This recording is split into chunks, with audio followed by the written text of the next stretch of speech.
حضرت امام یافی رحمۃ اللہ علیہ فرماتے ہیں کہ حضرت عمرو بن دینار رحمۃ اللہ علیہ سے روایت ہے کہ ایک شخص نے جو ساحل پر رہنے والا تھا سنا کہ ایک شخص پکار پکار کر کہہ رہا تھا، جو شخص مجھے دیکھے کسی پر ظلم نہ کرے۔ اس نے اس کے قریب جا کر پوچھا کہ اے بندہ خدا، تیری کیا داستان ہے؟ اس نے کہا کہ میں ایک سپاہی تھا، ایک دن میں اس ساحل پر آیا، میں نے ایک شخص کو شکار کرتے دیکھا، اس نے میرے سامنے ایک مچھلی کو پکڑا، میں نے اسے کہا کہ یہ مجھے دے دے، اس نے انکار کر دیا، میں نے کہا کہ میرے ہاتھ فروخت کر دے، اس نے اس سے بھی انکار کر دیا، میں نے ایک کوڑا اس کے سر پر مارا اور مچھلی اس سے چھین لی، میں اسے ہاتھ میں لٹکائے ہوئے گھر لیے جا رہا تھا، اس دوران مچھلی نے میرا انگوٹھا پکڑ لیا،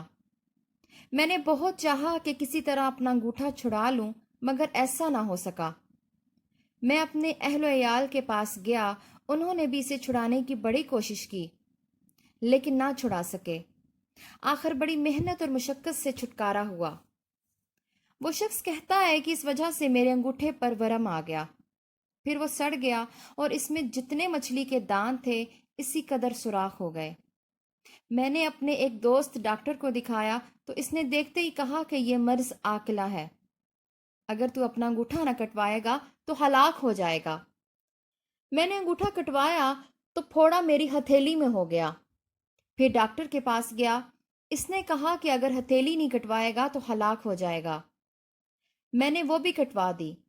تو پھوڑا میری کلائی میں ہو گیا، پھر ڈاکٹر کے پاس گیا، اس پر اس نے کہا اگر تو کلائی نہیں کٹوائے گا تو ہلاک ہو جائے گا، میں نے وہ بھی کٹوا دی تو پھوڑا میرے بازو پر ہو گیا۔ جب میں نے یہ حالت دیکھی تو میں بھاگ نکلا اور اہل و عیال سے لا تعلق ہو گیا۔ ایک دن میں اسی طرح چیختا پھر رہا تھا کہ اچانک مجھے ایک درخت نظر آیا، اس کے سائے میں جا بیٹھا تو وہاں مجھ پر غنودگی سی طاری ہوئی۔ خواب میں ایک شخص نے مجھ سے کہا کہ کب تک ایک ایک کر کے اپنے اعضاء کٹوائے گا، حقدار کو حق پہنچا دے، اس مصیبت سے نجات پا جائے گا۔ جب مجھے وہ حق یاد آیا تو میں سمجھ گیا کہ یہ اللہ کی طرف سے ہے، چنانچہ میں ساحل پر اس شکاری کے پاس گیا، دیکھا تو وہ جال پھینکے بیٹھا تھا، میں اس کے جال کھینچنے کا منتظر تھا، جب اس نے جال کھینچا تو اس میں بہت سی مچھلیاں تھیں، میں نے اس کے پاس جا کر کہا اللہ کے بندے میں تیرا غلام ہوں۔ اس نے کہا کہ تو کون ہے؟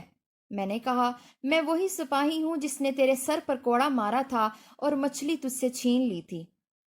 اور اس کو اپنا ہاتھ دکھایا، ہاتھ دیکھ کر اس نے اللہ کی پناہ مانگی اور مجھ سے کہا کہ میں نے تجھے معاف کیا۔ جو ہی اس کی زبان سے یہ الفاظ نکلے زخم کے کیڑے گرنے لگے،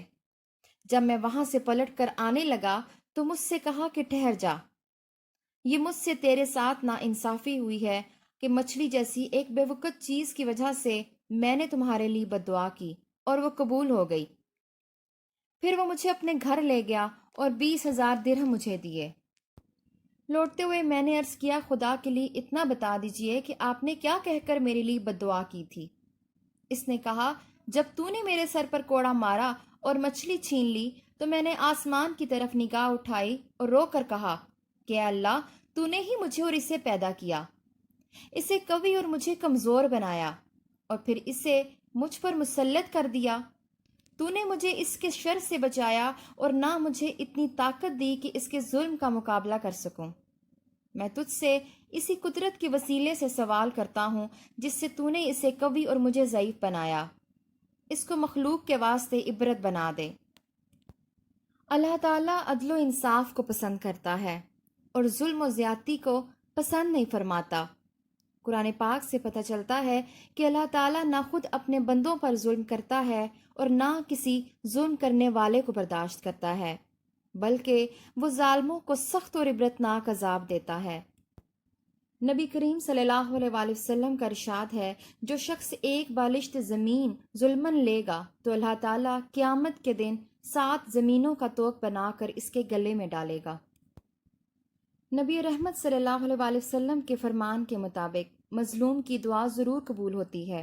اور مظلوم جب ظالم کے خلاف اللہ تعالیٰ سے مدد طلب کرتا ہے تو ضرور اس کی مدد بھی کی جاتی ہے۔ اگر آپ کو یہ ویڈیو اچھی لگے تو اس چینل کو سبسکرائب کیجیے گا۔